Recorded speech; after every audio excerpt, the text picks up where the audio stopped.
Hello, welcome to Taiwan. My name is Emily Waiwu, and I'm co-founder of Ghost Island Media Network, based right here in Taiwan. We produce current affairs and storytelling podcasts in English, in Mandarin, and in French. So first of all, thank you so much for having me at the International Women's Podcast Festival in partnership with Pinterest. Thank you to the organizers who have worked so hard to bring everybody here, whether it's on video, on virtual, or in person in London. Now, before I give my updates from Taiwan, let me tell you a little bit about myself and the network. Before podcasting, I was in video journalism. I did TV documentaries, I did video news, animations, and eventually branded projects. I loved writing, I loved putting teams together, and figuring out how to package stories to audiences across the world, across markets and languages. But I worked mostly at the time in legacy media. So when I was first introduced to podcasting, I was struck immediately by how grassroots and how democratic this medium could be. From my apartment in Hong Kong, where I was listening to podcasts for the first time, I was listening to stories of startups in New York. I was overhearing a group of friends in the UK talk about one of their father's romance writings. It reminded me of Web 2.0 of the mid-2000s, when we discovered that we could also write onto the internet. We could write blogs. Instead of being just consumers of the internet, we could be contributors. That was really powerful to me. So in 2018, I assembled a team back in Taiwan to leverage this, what I call the magical medium of podcasting. Specifically, I wanted to help project the voices of the underdog, political underdogs, progressive underdogs, instead of trying to convince the news cycle that something is really important, that we needed to pay attention. I realized we could do this ourselves. We don't carry, as independent media, we don't carry the same type of risk and baggage that mainstream media does. Our podcast on the cannabis movement, which continues to be a taboo here in Taiwan, it ended up winning the inaugural award here for Best Podcast Host. Our audio documentary on health and our gender justice show, they competed against each other for Best New Podcast of the Year just several months ago. Interns at our network, they get to create their own pieces at the end of the program. The show is a little bit eclectic because every episode is a standalone by a different creator, and maybe even a different language. But it's a glimpse into the minds of young Taiwanese and Taiwanese Americans as they try to figure out and process academic anxiety, climate anxiety, questions of identity and belonging. Today, Ghost Island Media Podcast Network, we have 11 shows in Mandarin, English, and French. Our topics range from climate to cannabis, from arts and culture to gender, from politics to news and China. We have original shows, we have branded content, and we also launched last year Taiwan's first audio documentary series. The company is led by me and my co-founder, also a woman. We have twice the number of hosts who are female than male. Now a little bit about Taiwan, as this is how we fit in.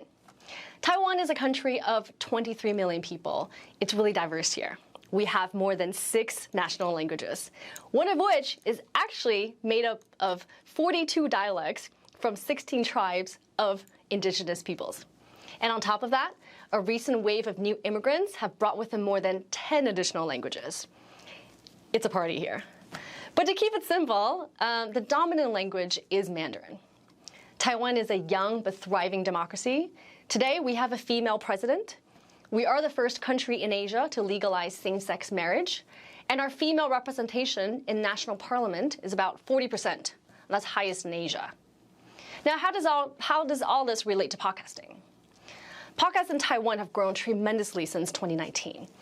When Ghost Island Media, when we launched our first show in 2019 on climate, it was a struggle trying to tell friends and family what it was that we did. We would say radio on demand or YouTube without the video. That concept was straightforward enough for people to understand, but the next task was to tell them, how do you listen to podcasts? That's an exercise that I'm so glad that we don't have to do much today anymore. And that was before Spotify integrated podcasts and before we saw homegrown apps in Mandarin. And together, all these content creators and platforms, we really helped kickstart the industry here. So much so that the year 2020 has been considered the birth year of podcasting in Taiwan. Today, roughly 1 in 5 adults listen to podcasts here. They're listening to current affairs and history. They like comedy. They like language learning shows. Shows on wellness and work are getting popular. But given that this is only Taiwan's third year into podcasting, we haven't seen yet significant drive into narrative, investigative, or fiction series yet. And I'm really excited for that to come in the future. But as an industry, what does this mean for podcast industry in the future? So podcast creators today in Taiwan are mostly in their 30s, equal split between men and women, and they live in the capital city of Taipei. Now, what this means is that most of the population, children, the elderly, those from rural communities, the migrant workforce, the non-Mandarin speaking communities, they have not benefited from being a contributor, being a creator of podcasts yet. This means there's still a lot of stories that we just haven't heard from yet in their own voice. To solve this, we're going to need a lot of folks who can work with these communities to try podcasting. But we'll also need better technologies so that it's easy for them to podcast. The good news is that our tech companies in Taiwan are on par with the world. Unlike pre-2019, our podcast creators today, we have access to world-class and world-speed audio tech development. Our domestic hosting services and platforms are trying to figure out the same things as everybody is in the rest of the world. How do we do better ad insertions? How do we use AI to figure out transcription or maybe translations? How do you do listener analytics better? Listener engagement, commenting system.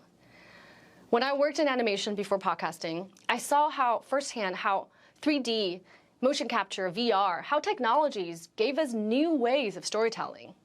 And now there's interactives, Web 3.0. The possibility is immense. Storytelling empowers communities to have a voice, and that's enabled by technology. And so the possibility of how technology can next help us deliver and tell more diverse stories, that to me is really exciting. I look forward to the day when barrier to entry to podcasting gets even lower, so that every niche community can utilize podcasting to have a bigger and more wide-reaching audience.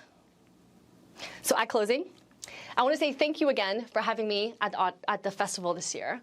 It's been such a rare chance and opportunity to meet fellow audio producers and storytellers from around the world. I really wish I could be in London right now to meet every one of you, because that's always been my favorite part of the conference, is to get to meet you in person.